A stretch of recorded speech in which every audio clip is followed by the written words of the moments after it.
Here's the file. Thank you. I'll be quick. Go. Don't let us be seen. Understood.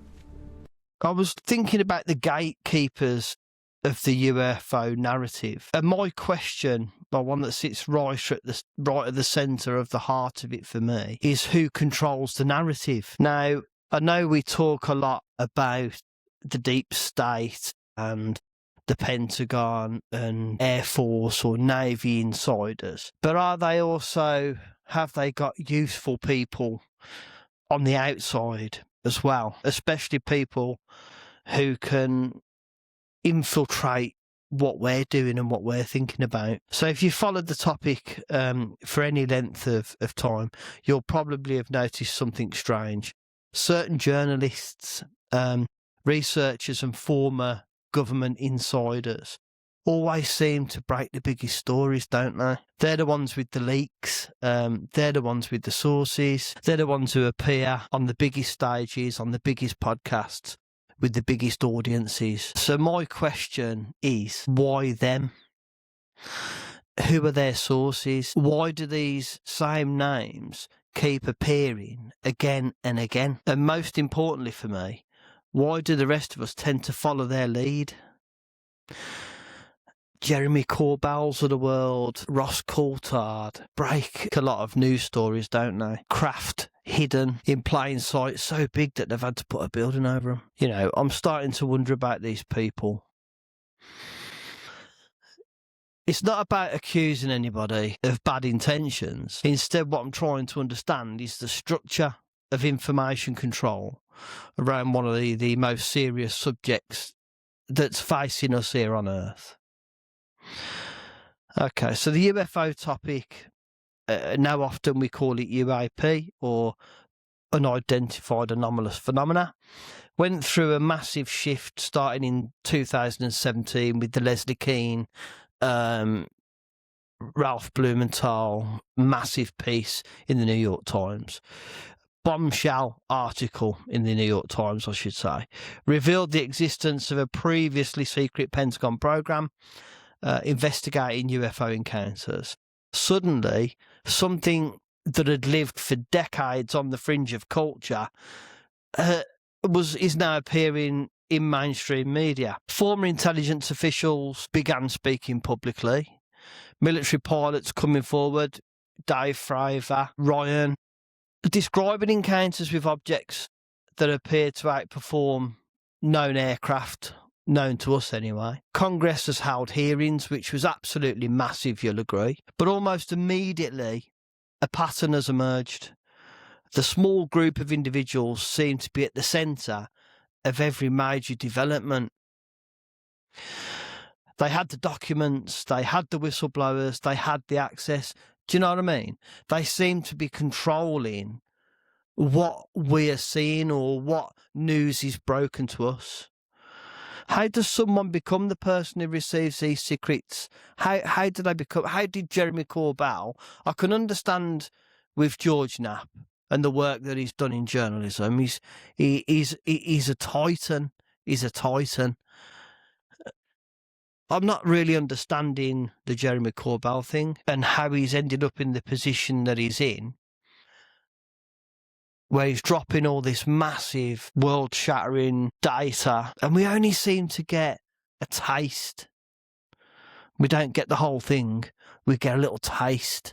Keeps you on the hook, doesn't it? Okay. So, at the top of the funnel, classified programs, intelligence agencies, defence contractors, military personnel.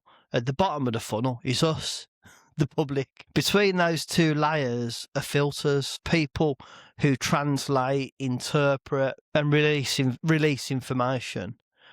In the UFO world, those filters often include investigative journalists, former intelligence officials, documentary filmmakers, James Fox and Darcy Weir, big shout out, researchers and podcasters, us nosy podcasters. But access to the top of the funnel is extremely limited. People who work inside classified environments risk their careers and sometimes their freedom. sometimes their lives, if they reveal sensitive information. Look what's happening at the moment to the general that's gone missing. Some of these people are very credible. Some are very careful and won't expose too much. These people understand the rules of secrecy and what can happen, which naturally concentrates information into the hands of a few trusted intermediaries. And it's those intermediaries. Over the past decade, a small network of individuals has become closely associated with UFO disclosure. Stephen Greer, Jeremy Corbell, just a few names, Ross Coulthard. My sources tell me. That's what you hear a lot. Really? So credibility. Many come from professional backgrounds that make them believable to the public. Investigative journalists, absolutely. When someone with a security clearance speaks about UFOs, people tend to listen to them as well. Sources inside government programs need intermediaries who understand the system. A journalist who has spent years covering national security, for example, already has relationships with defence insiders. Those networks become the channels through which information flows. So you can see now the picture is starting to build why these people. The third thing that we've got to look at is discretion. Sources do not want to expose themselves, so they often choose people who have proven they can handle sensitive information responsibly. Now, what that tends to give us at the end of all of this is just a taste of the information, not all of it, which can be a bit frustrating, can't it?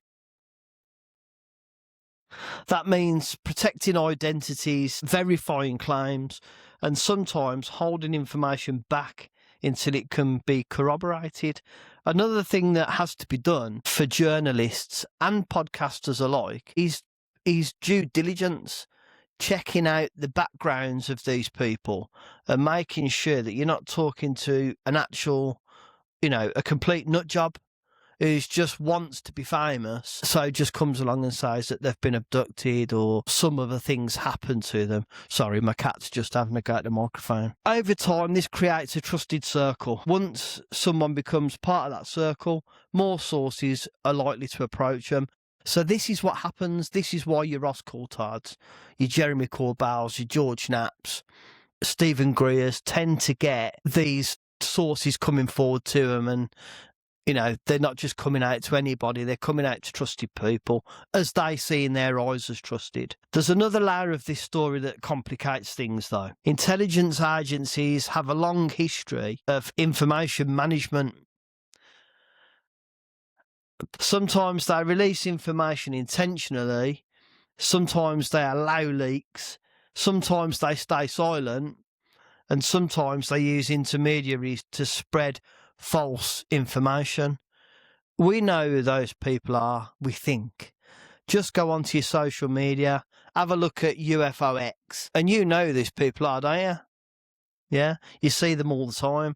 As soon as a piece of information comes out into the public domain about UFO disclosure or transparency, and we feel like we've got a bit of credibility and we're just making a step forward, bam, they come straight out and try and take all the importance out of that information straight away, make us look like idiots, get everybody laughing at us, and the stigma continues. It's standard practice in geopolitics, a defence strategy and national security. It's what happens. Controlled leaks can serve many purposes. It tests the public's reaction, which really isn't as bad as people are saying it could be. Shaping policy debates, signalling to adversaries, that's a big one. Adversarial nations, it's giving them false info, it's giving them a false steer, preparing the public for future revelations, drip feeding. So look at the films we're seeing at the moment. We've got a film coming out soon about Disclosure Day, not to be confused with the age of disclosure. So in popular culture, they're getting us ready for this. And they're drip feeding it out slowly. Are these purely independent whistleblowers? Are some disclosures happening with quiet institutional permission. Have you wondered that? You hear this accusation a lot about people like Lou Elizondo. You know, oh, he's an agent. I'm even hearing it about Jesse Michaels. I'm pretty sure Jesse Michaels isn't going to be doing that. I'm a big fan. So, in other words, is the narrative unfolding organically or is it being guided? Humans are natural storytellers. When we encounter a complex subject, especially something mysterious, we tend to look for narrative leaders, people who can explain what's happening to us, people who seem to understand the puzzle better than we understand it. In the UFO community, certain personalities have become narrative leaders. They appear frequently on podcasts, documentaries and conferences. They interpret new evidence. Avi Loeb is a prime example. They connect dots between whistleblowers, government reports and historical sightings and turn it into a language that we can understand. They connect the dots. Over time, audiences begin to rely on them, not because they necessarily control the truth, but because they organise the chaos that we're seeing. When thousands of conflicting claims exist, people gravitate towards voices that feel authoritative. And that authority often becomes self-reinforcing. The more people listen to someone, the more sources want to speak to them, which gives them more information, which gives them even more influence. That does concern me.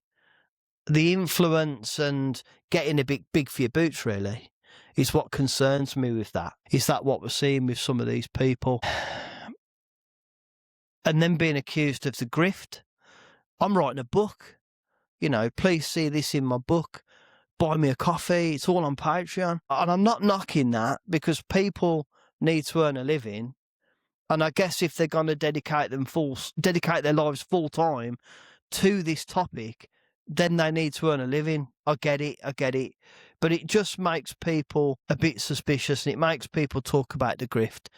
You know, I think when somebody puts on, we're doing a North American tour, you can book the dates. I'm starting to get a bit wary, a bit suspicious of that.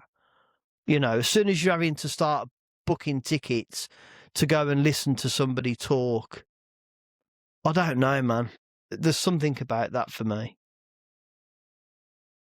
Okay. So why we follow? So we do let certain figures lead the conversation.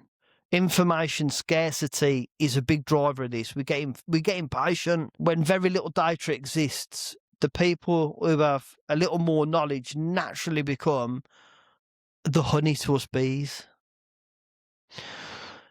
Credibility signalling. When someone appears alongside government officials or respected journalists, their claims carry a lot more weight. And then there's the psychology of mystery. The UFO subject touches on questions that are almost existential. Are we alone? I keep saying it. That's the biggest question in mankind for me. Are we alone? Is advanced technology hidden from the public? Have governments known more than they admit? Those questions create a hunger for answers. And when someone seems closer to those answers, audiences tend to follow. Possibility of narrative management. There is also that deserves serious consideration. If UFO information intersects with national security, advanced aerospace technology or intelligence operations, then governments may have strong incentives to manage the narrative. Not necessarily to lie, but to control timing, control context, control interpretation. Information released too early or without explanation could create confusion, panic, or geopolitical consequences. So disclosure, as it happens, might not look like a sudden reveal. It might look like we're seeing now, a slow drip. Reports, hearings, whistleblowers, investigations, each step moving the public slightly closer to a larger understanding of what's actually going on. Another factor shaping the UFO narrative is the modern media, mainstream media. just shows nothing, does it? And when it does, it's got the stupid X-Files music playing or Little Green Men. Crazy. Podcasts, UFO, YouTube channels like mine, documentaries and social media have created an entirely new information landscape, and hallelujah for it. As long as we've got this platform, we need to use it. Researchers can reach millions of people without the traditional gatekeepers getting in the way. But it also creates competition for attention. Stories that are dramatic spread faster. Clickbait, it is just the scourge. Speculation spreads faster than cautious analysis. So the individuals who dominate the conversation are often those who can balance two things: credibility and storytelling. Another reason why it might be them. They need enough legitimacy to attract insiders and enough narrative power to keep audiences engaged. At the end of the day, the UFO narrative is still unfolding. We don't yet know the full picture. Maybe the insiders truly are whistleblowers trying to expose hidden programs. Maybe some information is intentionally being released through trusted channels. Maybe both things are happening at the same time. What's clear is that the structure of information matters. Who receives the leaks? Who verifies the evidence? Who tells the story? Those factors shape what the public believes and what questions get asked next. So my closing thoughts on it. The UFO subject has always existed at the intersection of mystery, secrecy, and human curiosity. Whenever information is scarce, narratives form around the people who seem closest to the truth. But it's important for all of us, skeptics or believers, to remain thoughtful observers, ask questions, examine sources, and above all, stay curious. The biggest discoveries in history rarely arrive all at once. They arrive piece by piece, through fragments of information, through the voices willing to share them. And perhaps the real story isn't just about UFOs. Maybe it's about how humanity handles the unknown. Thanks for listening. If you enjoyed the episode, share it with someone who loves exploring the mysteries of our world. And I'd like to hear your thoughts in the comments as well. What do you think about the current landscape? What do you think about how much control certain individuals have got of this topic? You know, does it frustrate you? You've got lots of questions that you want to ask. It can be quite difficult to get to speak to a lot of these people. You know, this is what's made me start a podcast, because I'm fed up of sitting at the sidelines watching it all happen when I'm getting off my butt and getting involved. And it's made a big difference. It's worth doing. We're all pushing towards the same goal. Yeah.